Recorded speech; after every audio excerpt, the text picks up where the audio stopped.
Good morning students, welcome back in business studies class. In today's session we are going to discuss the trading procedure of stock exchange. Trading procedure of stock exchange includes 10 steps. अब आप ये सोच रहे होंगे इतना बड़ा procedure 10 steps. बेटा real life में ये 10 स्टेप्स बहुत ही फास्टली जो हैं यूज़ होते हैं, बहुत जल्दी हम इनको यूज़ कर लेते हैं।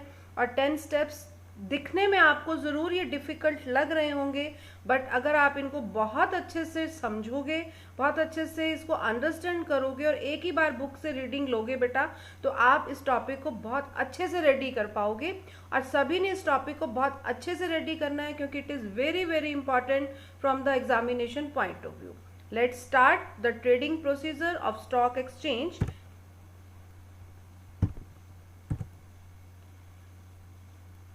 How does the stock market work? Real में स्टॉक मार्केट कैसे वर्क करती है? Before selling the securities through stock exchange, the companies have to get their securities listed in the stock exchange. Very first stock exchange में आपको क्या करवाना है? अपनी सिक्योरिटीज को लिस्टेड कराना है, रजिस्टर्ड कराना है। The name of the company is included in the listed securities when stock exchange authorities are satisfied with the financial soundness and other aspects of the company। कोई भी कंपनी जब अपनी securities को stock exchange में listed करवाना चाहती है तो स्टॉक एक्सचेंज अथॉरिटीज उस कंपनी की फाइनेंशियल बुक्स जो है उनको चेक करते हैं, अदर रिलेटेड डॉक्यूमेंट्स को अच्छे से चेक करते हैं। अगर वो कंपनी की पोजीशन से, कंपनी की फाइनेंशियल पोजीशन, कंपनी की साउंडनेस से पूरी तरह से सेटिस्फाइड हो जाते हैं तो ही कंपनी की सिक्योरिटीज को, शेयर्स, डिबेंचर, बॉन्ड्स को स्टॉक एक्सचेंज में लिस्टेड किया जाता है। अदरवाइज कुछ ना कुछ ऑब्जेक्शंस लगा दिए जाते हैं, कंपनीज उन ऑब्जेक्शंस को रिमूव करती हैं और दोबारा से जो है वो सिक्योरिटीज लिस्टेड करवाने के लिए अप्लाई करती हैं, एप्लीकेशन देती हैं। अगेन अथॉरिटीज़ वो सारे एस्पेक्ट चेक करती हैं और अगर सेटिस्फाइड होती हैं तभी उन सिक्योरिटीज़ को लिस्टेड किया जाता है। Previously, the buying and selling of securities was done in trading floor of stock exchange, but today it is executed through computer and it involves the following steps। बहुत पहले जब फिजिकल डिलीवरी ऑफ शेयर्स और debentures, bond, securities होता था तो trading जो है वो कहाँ होती थी? स्टॉक एक्सचेंज में ही होती थी, प्रॉपर एक पर्टिकुलर प्लेस पर होती थी। बट अब जब सब कुछ जो ऑनलाइन हो गया है तो with the help of demat account जो है शेयर्स की जो है डिलीवरी होने लगी है, तो बहुत सारा प्रोसीजर चेंज हो गया है। अब उन्हीं स्टेप्स को हम डिस्कस करने जा रहे हैं। एक बात और रिमेंबर रखेंगे स्टूडेंट्स, यहाँ पर जिन स्टूडेंट्स के पास प्रीवियस सेशंस की बुक्स हैं वो इस टॉपिक को न्यू बुक्स में से ही करेंगे। थोड़ा बहुत चेंज है बेटा न्यू बुक्स में, आपने 10 स्टेप्स को ही फॉलो करना है और न्यू बुक्स से ही आप उस मटेरियल को यूज करोगे। First step is selection of broker. The buying and selling of securities can only be done through SEBI registered brokers who are the members of stock exchange. The brokers can be an individual, partnership firms or corporate bodies. So the first step is the selection of broker who will buy, sell securities on behalf of investors or speculators. Before placing order to registered broker, investor has to provide other details and information which includes PAN number, date of birth and address, educational qualification, occupation, residential status, bank account detail, depository account, name of other brokers with whom registered, client code number in client registration form. After taking these information, broker opens a trading account in the name of the investor. Very first step जो एक client को, जो एक investor को करना है वो क्या रहेगा? Selection of broker. वो एक ब्रोकर का सिलेक्शन करेगा जिसके साथ उसे डीलिंग करनी है। क्यों करना है ऐसा? क्योंकि सेबी में डायरेक्ट इन्वेस्टर्स की एंट्री नहीं होती है। जो स्टॉक एक्सचेंज है उनके लिए एक बॉडी बनाई गई है, that is SEBI, securities exchange board of India. ठीक है, तो स्टॉक एक्सचेंज के अंदर किसी भी individual, partnership firm, corporate body, public, general public की एंट्री जो है अलाउड नहीं है जब तक उनके पास एक पर्टिकुलर रजिस्ट्रेशन नंबर नहीं है, यानी कि वो ब्रोकर नहीं है। सेबी में सिर्फ एक रजिस्टर्ड पर्सन ही एंटर कर सकते हैं, स्टॉक एक्सचेंज में रजिस्टर्ड पर्सन ही एंटर कर सकते हैं। और वो रजिस्टर्ड पर्सन कौन हो सकते हैं? इंडिविजुअल पर्सन भी हो सकता है, कॉर्पोरेट बॉडी भी हो सकती है, पार्टनरशिप फर्म भी हो सकती है। उन्हें हम क्या कहेंगे? ब्रोकर। क्यों? क्योंकि उनके पास एक रजिस्ट्रेशन नंबर होगा, वो सेबी के एक ऑथोराइज्ड पर्सन होंगे स्टॉक एक्सचेंज के, ठीक है। उन्हें एक particular number, registration number provide किया जाएगा जो ये प्रूव करेगा कि एक ऑथोराइज्ड बॉडी है या ऑथोराइज्ड पर्सन है। अब सबसे फर्स्ट आपने अपने लिए एक ब्रोकर अपॉइंट करना है, ब्रोकर को सर्च करना है। और जब हम ब्रोकर को अपॉइंट कर लेते हैं तो उसके साथ हम एक ब्रोकर क्लाइंट एग्रीमेंट करते हैं कि हम आपके साथ डीलिंग करेंगे, आप हमारे लिए शेयर सेल परचेज का सारा काम करोगे। तो हम उस पर्सन के साथ एक एग्रीमेंट करते हैं, that is called broker client agreement. अब जैसे ही ब्रोकर क्लाइंट एग्रीमेंट हो जाता है तो ब्रोकर का काम होता है कि वो अपने क्लाइंट के लिए ट्रेडिंग अकाउंट ओपन करे। कौन सा अकाउंट ओपन करेगा? वो ट्रेडिंग अकाउंट, जिसके बिहाफ पर जो इन्वेस्टर है वो सारी की सारी अपनी डीलिंग्स करेगा। डीलिंग्स उसके बिहाफ पर करेगा कौन? ब्रोकर ही करेगा।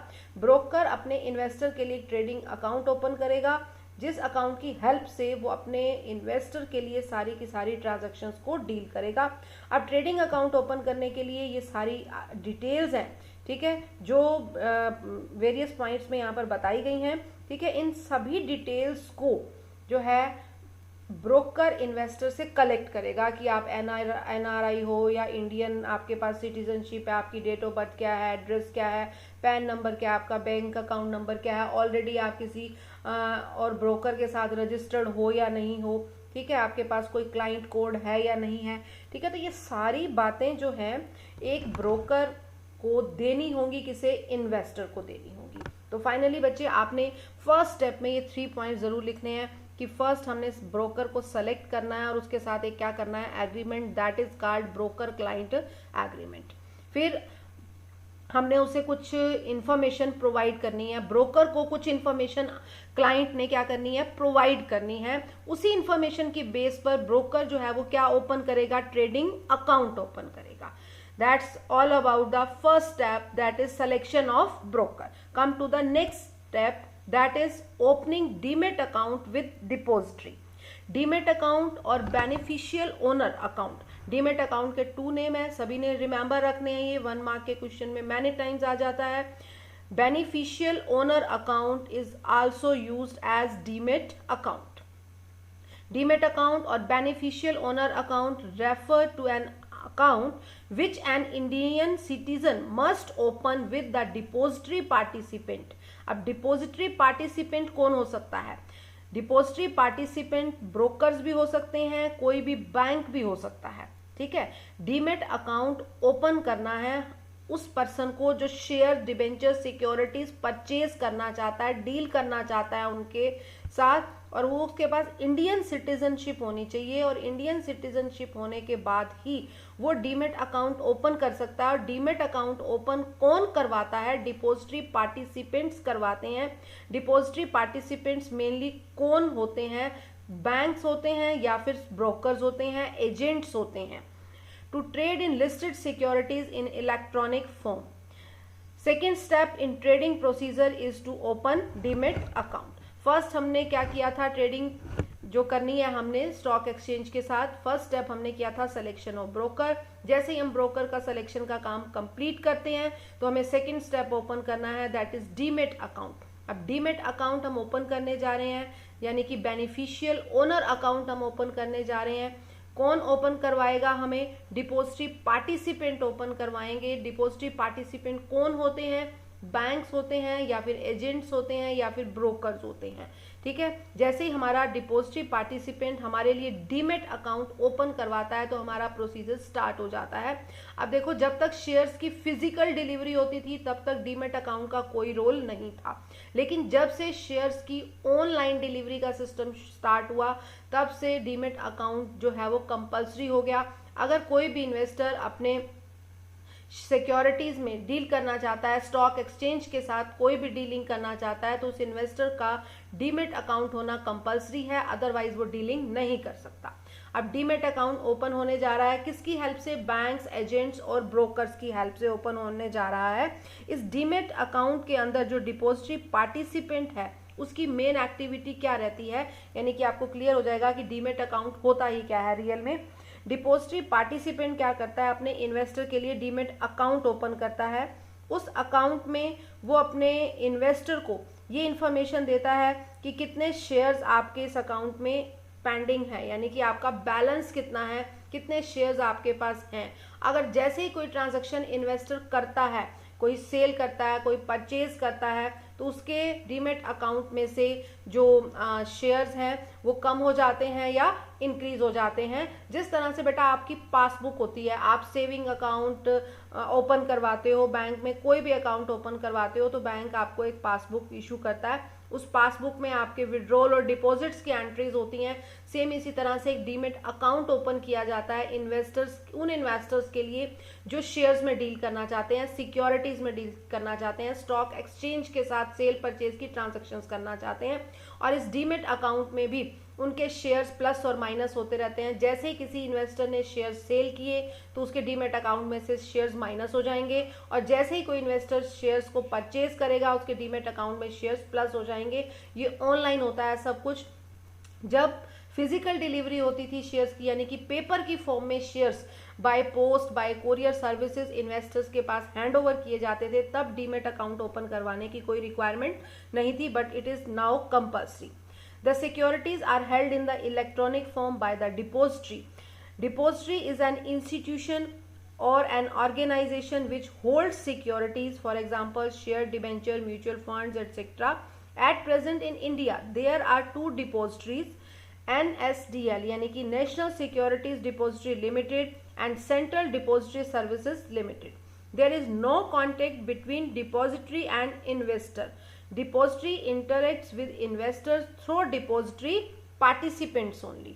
Depository क्या है? Depository दो institutions हैं जो shares, debentures, bonds, mutual fund सबकी सेल परचेज का सारा काम संभालते हैं, सारा टेक केयर करते हैं कि किसी ने शेयर सेल करने हैं, किसी ने शेयर परचेज करने हैं, सारा जो वर्क है वो कौन टेक केयर कर रहा है? ये दो डिपोजिटरी इंस्टीट्यूशंस हैं, ये सब टेक केयर कर रहे हैं। लेकिन ये डायरेक्ट इन्वेस्टर के साथ कांटेक्ट नहीं करते हैं। ये किसके साथ कांटेक्ट करते हैं? डिपोजिटरी पार्टिसिपेंट्स के साथ कांटेक्ट करते हैं।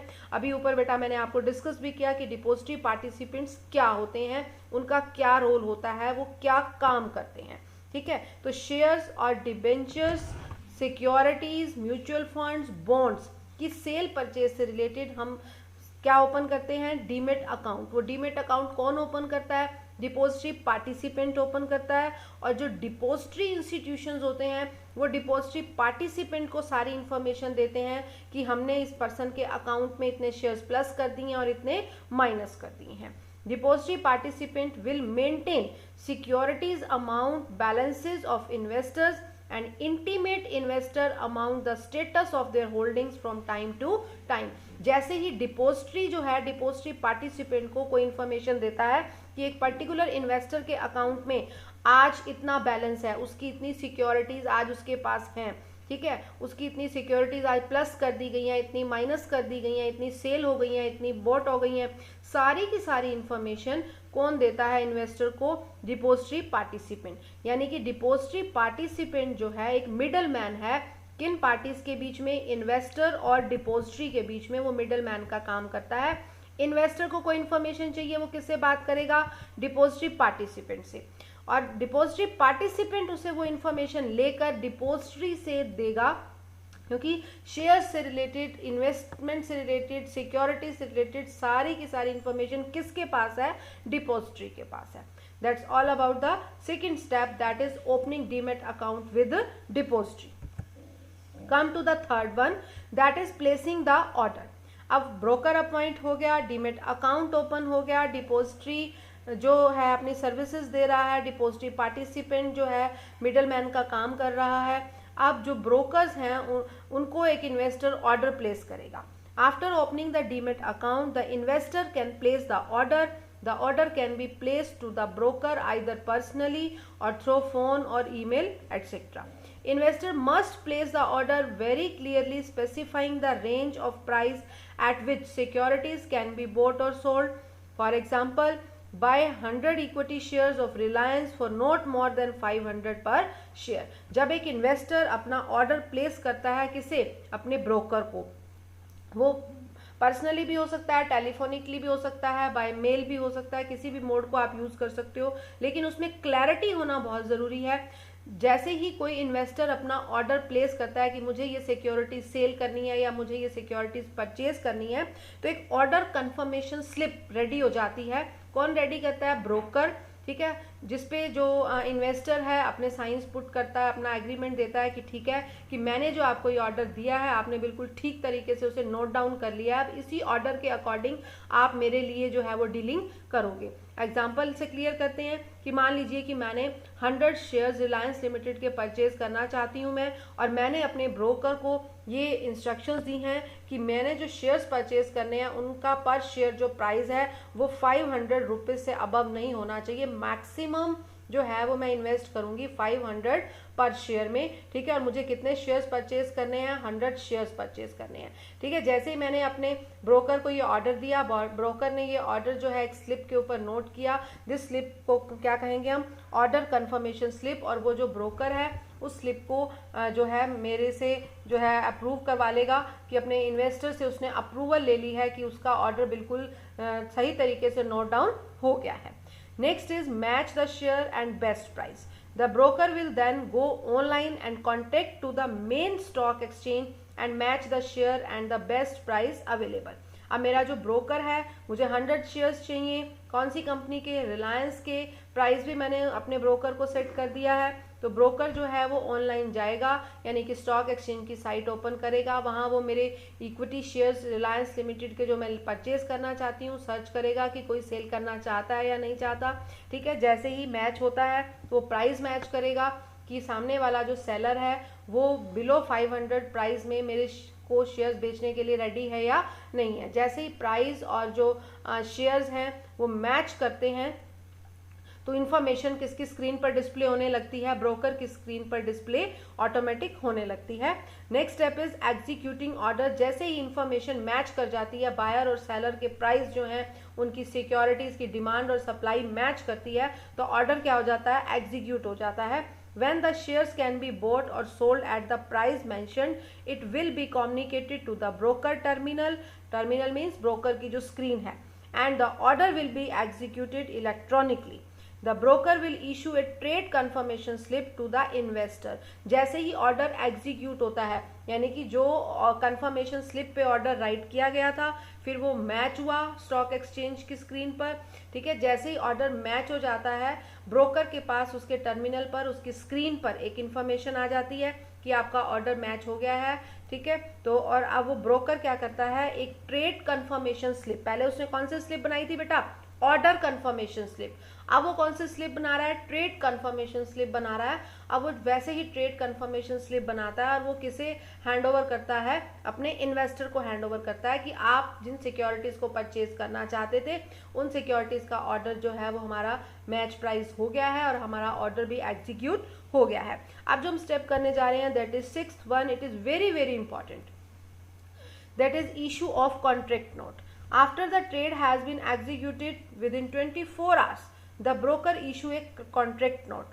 This note contains the details of the number of shares bought or sold, the price, the date, time of deal, and the brokerage charges.